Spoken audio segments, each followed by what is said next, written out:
Which three-game stretch will define LSU season in 2025? Because let's be real, we all know what the expectation is down in Baton Rouge. It's to win a national title. And I'm not ready to go to that level just yet with this Tigers team, but they do feel built to go on a playoff run. Veteran quarterback, a revamped secondary, a cast of weaponry that is all going to explode in Death Valley this year.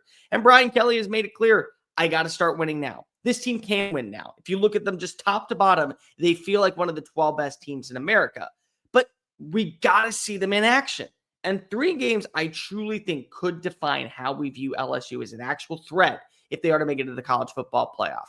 Home against Texas A&M, on the road against Alabama, taking on Arkansas. So let's break it all down. Welcome on into SEC Unfiltered. It's Cole Thompson here. Tiger Nation, make sure that you like the video, hit the ring notification, and of course, subscribe to the channel because we talk LSU football and college football daily. Make sure that you download the podcast version of the show, wherever you get your podcast listening systems, and check out all of our great work found at SECUnfiltered.com. And as always, we're proudly brought to you by our friends over at FANDUEL. Go visit FANDUEL.com/SECU and join today. Get started with $250 in bonus bets when you win your first $5 bet. So lay down $5 that Garrett Nussmeier is going to win the national championship and the Heisman Trophy. Play it as a parlay. Guess what? You get $250 in bonus bets. Sign up today right now at FanDuel.com/SECU.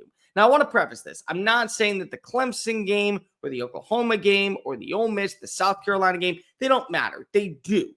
But the problem is that you have to look at a 3-game stretch. So I can't just pick and choose which game I think is the most important for setting the tone for a team like LSU. It's got to be in a consistent basis. And these 3, for all different reasons, make a lot of sense. Let's start off with Texas A&M. Most of the time that the Aggies walk into Death Valley, they're walking into a trap. They're walking into defeat. They're waving the white flag before the end of the 4th quarter because they know that the Tigers are just the better team. And we've had some incredible matchups over the last decade between these two rosters when it goes to Baton Rouge. We're talking about Joe Burrow's Heisman cap-off performance where it's Burrow on the back. We talk about Max Johnson with his final throw in a Tigers uniform, beating the team that he was about to join. Like, there are so many moments about just what this game means and the intensity of this matchup. But this is a year where, once again, Texas A&M comes into the season and people are buying stock. And to be completely transparent, you take away the maroon and white and you take away the Aggies logo. On paper, this is a very good team. They can run the football like no one's business. They also have good weaponry. I think the front 7 is going to be able to get after quarterbacks. I think the secondary is completely revamped. But the way that our brains have been wired for the last, 14 years, basically, we see Texas A&M, we think Texas 8-4, because more often than not, that has been their record in the SEC. It's a good record in terms of its continuity, its consistency, but you expect more. This is an LSU team that needs to seek revenge. Remember, last season, you went to Kyle Field. Last season, we watched as Aaron Anderson set the tone early on in this game with Garrett Nussmeier looking like the Heisman dark horse. And then came in Marcel Reed, and then left the momentum from the Tigers sideline and into the arms of Mike Elko and the Aggies. You're going to see Marcel Reed again this year. And this was a sign that you had problems last season with mobile quarterbacks. How many times did you watch as your defense couldn't stop a guy that knew how to get open in the field? Marcel Reed was the blueprint for all of this. He had 2 completions in this game in the second half. 2. But he beat you with his legs. He's going to do the exact same thing if your defense doesn't come prepared. One of the biggest elements that I look at with this LSU team, and I've said it multiple times, can you stop the run? Which is why you went out and you brought in guys like Jack Pyburn and Patrick Payton and Sydir Mitchell. Because if you realize that your defensive line is not up to par, not up to par for the SEC, and certainly not up to par to LSU standards, this is going to be a 4 workhorse backfield every single game. Whether it be Lavian Moss and Ruben Owens and Amari Daniels, then you throw in Marcel Reed, or maybe you take out an Amari Daniels as you switch it up with E.J. Smith, or you take out a Lavian Moss and you bring in one of the freshmen. They're going to be able to run the football. So can you make sure that if you lose this game, you're losing it because Marcel Reed is beating you through the air? Against a defense that is completely revamped in the secondary with Tamarcus Cooley, with A.J. Halsey coming on in, and Mansour Delane. You have D.J. Pickett as a freshman. Make him beat you with his weaker element. And I'm not saying that the guy can't throw. I'm saying that I know him better as a dual threat player with the threat coming on the ground more so than in the air. You do that, you're setting your offense up for success. And I will be completely transparent. I have my questions when it comes to Texas A&M's defensive front. Who's going to be your number 2 pass rusher? Who do you believe is going to be a shutdown corner that can win his one-on-one battles against Aaron Anderson or Nick Anderson or Barry and Brown or Xavier Thomas or Chris Hilton for that instance? You can pick and choose your matchups to where every single time a Tiger is wide open and they are waltzing in the end zone for 6 points, if you can stop them defensively.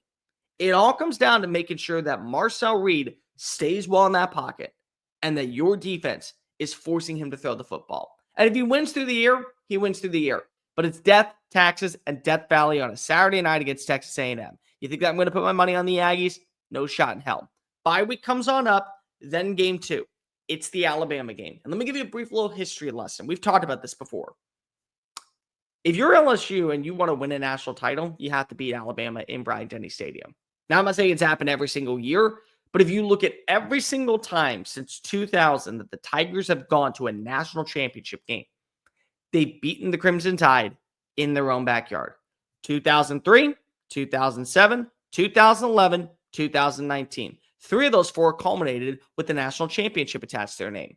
This is a must-see matchup every single year, in my opinion. When I was in college, this was my favorite game to go watch on a Saturday night or even a Saturday afternoon. Because if I knew the intensity, I knew the drama, I knew it was at stakes. 90% of the time, the winner of this game was viewed as the favorite in the SEC West. 90% of people in America are going to view the winner of this game as the favorite to punch their ticket to Atlanta if everything is still going according to plan and you haven't shot yourself in the foot against an Ole Miss or a Clemson, or if you're Alabama, a Florida State, or a Wisconsin for that matter, or a Vandy a second time, or a Tennessee. Everyone is going to look at this to be the moment where, yep, that's what we're going to expect when we're in the college football playoff. Alabama's good. Like, yes, are you no longer going to have to trust Jalen Milroe to win through the air? You're not. Is that mobility factor going to be gone for weeks and for Patrick Payton and Jack Pyburn to have to cover in space? It is. But they still have a good roster. 3 of the best wide receivers in the SEC currently reside in Tuscaloosa. They definitely have a solid run game with Jam Miller. Now, how big of a run game will that be, and what will be the emphasis on trusting the rushing attack?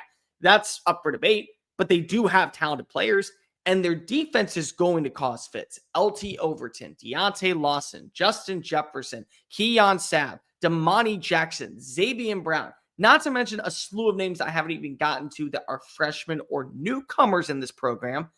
It's going to be a tall task for Brian Kelly and Garrett Nussmeier to walk on into BDS and put belt to ass or beat down Saban-esque players. That's what we're talking about at Bryant-Denny Stadium on a Saturday night. But this is what you signed up for. You want to, when you look at Georgia and Texas and Alabama, and I'll go as far as say Ohio State and Michigan in years past, they weren't afraid of competition. They absolutely watched wherever they had to play, looked at the roster and said, okay, 4 quarters of this, sign me up. Let's go. And they moved on with the rest of their lives. You can't be afraid of beating all the teams that are below you and then looking at this game and going, you know what? If we drop this one, we'll be fine. No. History says it. You want to go to the college football playoff. You want to win a national title. You got to win in Bryant-Denny Stadium. And I think this could be a game where if you eliminate Ty Simpson, and this is one where you actually force Kalen DeBoer and Ryan Grubb to have to trust its ground game, have to rely on a Jam Miller to be the guy that can consistently move the sticks. You blanket guys like Ryan Williams and Jeremy Bernard and Isaiah Horton downfield. You're in a good spot.